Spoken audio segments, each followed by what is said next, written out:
पापा मेरा यहाँ मन नहीं लग रहा है, मैं इसको छोड़ना चाहता हूँ।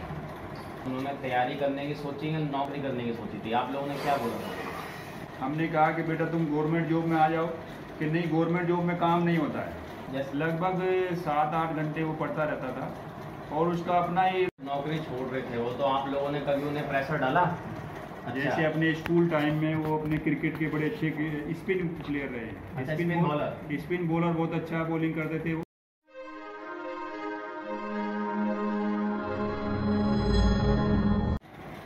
नमस्कार दोस्तों, स्वागत है आपका हरिद्वार के हृदय टाइम्स और हमारे डिजिटल चैनल हरि टीवी पर। हाल ही में देश में यूपीएससी सिविल सर्विसेज के परिणाम घोषित हुए हैं, जिसमें हरिद्वार के उत्कर्ष जी ने 172वीं रैंक हासिल कर हरिद्वार ही नहीं, अपने माता पिता ही नहीं, पूरे गढ़वाल मंडल और पूरे उत्तराखंड का नाम रोशन किया है। हम मौजूद हैं इस समय उनके आवास कनखल में और बातचीत करेंगे उनके पिताजी तेजवीर सिंह तोमर जी से और माताजी शशि प्रभा तोमर जी से। आइए बातचीत करते हैं उनके पिताजी से। स्वागत है सर आपका हमारे चैनल पर। आपका धन्यवाद। पहले तो आपको हरिद्वार के हृदय टाइम्स की तरफ से बहुत बहुत शुभकामनाएं। कैसा महसूस होता है आपका, वो एक आईएएस बन गए? आपका बहुत बहुत धन्यवाद। जैसे कि पिताजी को ऐसा लगता है, बहुत अच्छा लगता है, तो हमें भी बड़ा अच्छा लग रहा है। और हमें लगता है कि बच्चे जिस रास्ते पर चल रहे थे उस रास्ते पर सफलता मिलती है, तो सबसे पहली सफलता की जो खुशी है वो माँ बाप को होती है और उसके बाद एक शिक्षक को होती है। हम तो दोनों शिक्षक हैं, तो हमें तो डबल खुशी हो रही है। हम माँ बाप के रूप में भी हैं और शिक्षक के रूप में भी। कैसा लगता है आपको? आप उनकी माता जी हैं, वो आईएएस बन गए हैं, कैसा आपको महसूस होता है? बहुत अच्छा महसूस हो रहा है। और पहले तो मैं सोचती थी कि उत्कर्ष इस मंजिल तक पहुंच पाएगा या नहीं पहुंच पाएगा, लेकिन जब मैंने ये समाचार सुना उत्कर्ष से, उसने मुझे फ़ोन किया था सबसे पहले, तो मुझे बहुत अच्छा लगा कि उसे अपनी जो मेहनत है उसका फल मिला। कहाँ से उन्होंने शिक्षा ग्रहण की, क्या हमारे दर्शकों के बारे में थोड़ा बता दीजिए।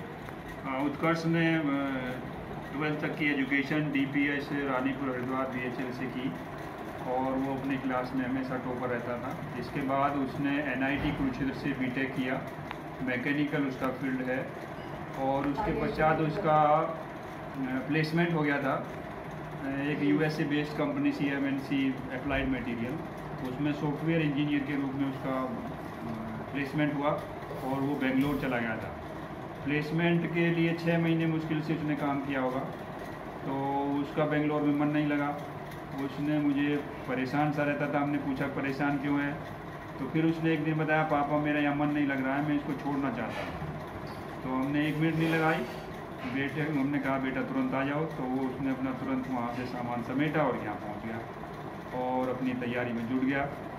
तो उसने कहा कि मुझे एक वर्ष का समय दे दीजिए पापा और मैं आपको कुछ करके दिखाऊंगा।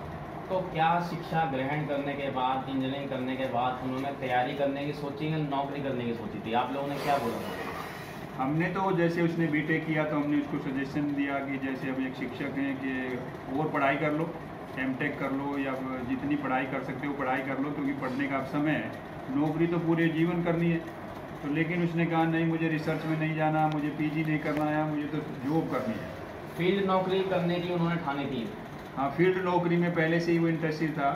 वो समझता था कि मैं MNC में चला जाऊँगा, वहाँ बड़ा अच्छा पैकेज हो जाएगा, बाहर से MBA वगैरह कर लूँगा तो बहुत अच्छी वो जॉब हो जाएगी। हमने कहा कि बेटा तुम गवर्नमेंट जॉब में आ जाओ, कि नहीं गवर्नमेंट जॉब में काम नहीं होता है, तो मुझे तो काम ही करना है, इसलिए मैं प्राइवेट फील्ड में जाऊँगा। और उसको ड्रीम पैकेज मिला। वहाँ NIT कुरुक्षेत्र में भी वो अपने ब्रांच में टॉपर रहता था, तो वहाँ भी सबसे अच्छा पैकेज उसका ईयर का मिला उसको, तो इसलिए वो चला गया। तो टोटल मिला के कितनी नौकरी उन्होंने छोड़ी? नौकरी तो ऐसे गिननी बड़ी मुश्किल हो जाएगी क्योंकि पहले जैसे MNC में उसका प्लेसमेंट हुआ वो उसने छोड़ी, लेकिन जो मुझे याद है वो मैं बता सकता हूँ। इसके बाद उसने गेट निकाला, गेट के बाद फिर उसने IES निकाला। गेट में भी उसको बार्क में सिलेक्शन हो गया था, भामा ऑटोमिक रिसर्च सेंटर में उसका, वहाँ पर उसने ज्वाइन किया। 1 महीने लगभग उसने किया होगा, तो फिर कहने वाला लगा मेरे IES का इंटरव्यू है और मैं इंटरव्यू देने दिल्ली आना है मुझे, और इसमें बार्क में तो मैं हमेशा के लिए हैदराबाद में एक शहर में रहता रहूँगा पापा।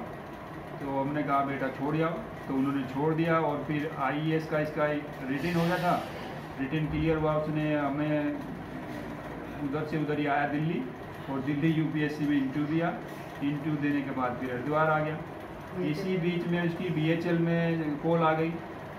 BHL में हरिद्वार में ही उसकी ट्रेनिंग होनी थी, तो उसने सोचा घर के घर में कर लेता हूँ, तो यहाँ BHL ज्वाइन कर लिया। BHL ज्वाइन करने के बाद फिर इन्होंने BHL वालों ने ये तय किया कि पूरे इंडिया की एक ही जगह हैदराबाद ट्रेनिंग की जाएगी, क्योंकि इनकी ज्वाइनिंग कम हुई। तो उसने कहा पापा ये तो हैदराबाद फिर भेज रहे हैं मुझे वापस, वहाँ से तो मैं छोड़ के आया ही था। तो फिर उसने कहा मैं BHL भी छोड़ देता हूँ। उसके बाद ONGC, DRDO और बहुत सारी जो तमाम इंडियन पेट्रोलियम सभी से उसकी कॉल आ गई, बुलाते रहे इसको। तो हमने कहा बेटा तुम्हारा इंटरव्यू हो गया है इंजीनियरिंग सर्विस का, अब इंजीनियरिंग सर्विस को ही ज्वाइन करना आप, और उसमें आपका सिलेक्शन हो जाएगा, इधर उधर कहीं मत जाओ। वो NGC में कह रहा था जब चला जाऊँ तो मत जाओ, तो कहीं नहीं गया। तो लगभग कितने घंटे की वो पढ़ाई किया करते थे? इसके बाद उसने इंजीनियरिंग सर्विस में रेलवे ज्वाइन करना चाह रहा था, क्योंकि रेलवे में ये फैसिलिटी थी कि वो 1 साल की छुट्टी दे देते हैं आगे फर्दर तैयारी करने के लिए। तो उसका मन था कि मुझे रेलवे मिल जाए, और IAS में उसको जिसके थ्रू रेलवे मिला था उसमें 19वीं रैंक थी, तो उसको रेलवे मिल गया। रेलवे मिल करके फिर उसने छुट्टी ले ली वहाँ से ज्वाइन करके, और फिर IAS की तैयारी में लग गया। लगभग 7-8 घंटे वो पढ़ता रहता था, और उसका अपना ही नौकरी छोड़ रहे थे वो, तो आप लोगों ने कभी उन्हें प्रेशर डाला कि नौकरी क्यों छोड़ रहे हो, नौकरी मिलती नहीं है, बड़ी मुश्किल से नौकरी मिली है? हाँ, जब वो इंजीनियर था और बेंगलोर से नौकरी छोड़ने की उसने बात कही थी, तो मैंने एक बार उससे कहा था कि बेटा इतना कंपटीशन है, बहुत मुश्किल से आजकल जॉब मिलती हैं, आप एक सॉफ्टवेयर इंजीनियर हो, आप क्यों छोड़ना चाहते हो? तो उसने कहा कि मम्मी मुझे 1 साल का टाइम दीजिए, मैं और भी कुछ बन के दिखाऊँगा, मैं फील्ड की नौकरी करना चाहता हूँ, एक जगह बैठ के मैं काम नहीं कर पाऊँगा। और उसने यही था कि 1 साल में उसने अपना गेट निकाला था, अंडर 100 उसकी रैंक आई थी, और उसके बाद उसको सारी जॉब मिलती, सबके इंटरव्यू दिए, DRDO उसने दिया था, और इंडियन पेट्रोलियम दिया, भारत पेट्रोलियम दिया था, ONGC दी, ONGC में उसकी फर्स्ट रैंक आई थी, ONGC में भी उसका हुआ था। उसके बाद फिर उसका भावा में हो गया था, चला गया था। तो लगभग कितने अटेम्प्ट में वो IAS बने? फर्स्ट अटेम्प्ट में तो उनका नहीं हुआ था, सेकंड अटेम्प्ट में उन्होंने IAS भी निकाला था और IFS भी निकाला था 2018 में, और IAS में उसकी 306 रैंक थी और IFS में उसकी 14 रैंक थी।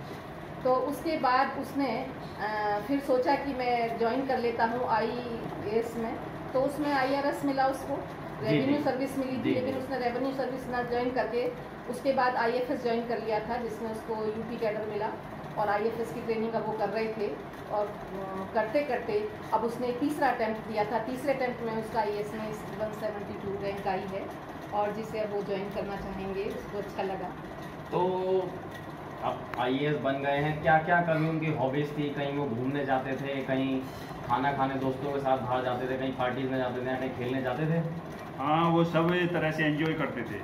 अच्छा। जैसे अपने स्कूल टाइम में वो अपने क्रिकेट के बड़े अच्छे स्पिन प्लेयर रहे हैं। अच्छा, स्पिन बॉलर बहुत अच्छा बॉलिंग करते थे वो। यहाँ परमेंद्र सर हैं DPS में, जी। तो हमने उनसे पूछा कि हाँ ये तो बहुत अच्छे करते हैं, कहीं उसको बाहर जाना था एक दिन के लिए, उस दिन सिलेक्शन रख लिया इन्होंने। हमने परमेंद्र जी से बात की कि इसको तो बाहर जाना है, कि सर इसका तो सिलेक्शन हुआ रखा है, ये बड़ी अच्छी स्पिन बॉलिंग कराता है। आपने कभी उन्हें स्पोर्ट्स में जाने के लिए प्रेरित नहीं किया कि स्पोर्ट्स में अच्छे खिलाड़ी बन सकते हो, कि पैसा स्पोर्ट्स में भी बहुत ज़्यादा मिलता है? हाँ, स्पोर्ट्स में तो पैसा तो खूब है, लेकिन कोई श्योरिटी नहीं है। तो इसलिए हम बीइंग ए टीचर उससे कहते थे कि स्पोर्ट्स पढ़ाई के साथ काम आता है, लेकिन अकेले अगर स्पोर्ट्स में बने तो फिर तो सचिन तेंदुलकर या तो बनो, इतने हाईएस्ट बनो। तो हर एक फील्ड में, जैसे पढ़ाई हो, चाहे गेम हो, चाहे कोई भी फील्ड हो, हर एक फील्ड बहुत अच्छे हैं, लेकिन उसमें टॉप मोस्ट रहना आवश्यक होता है। क्रिकेट बहुत चाहे क्रिकेट खेलो, क्रिकेट में फिर जैसे सचिन तेंदुलकर बनो तो आपकी खूब वाहवाही होगी। जी। तो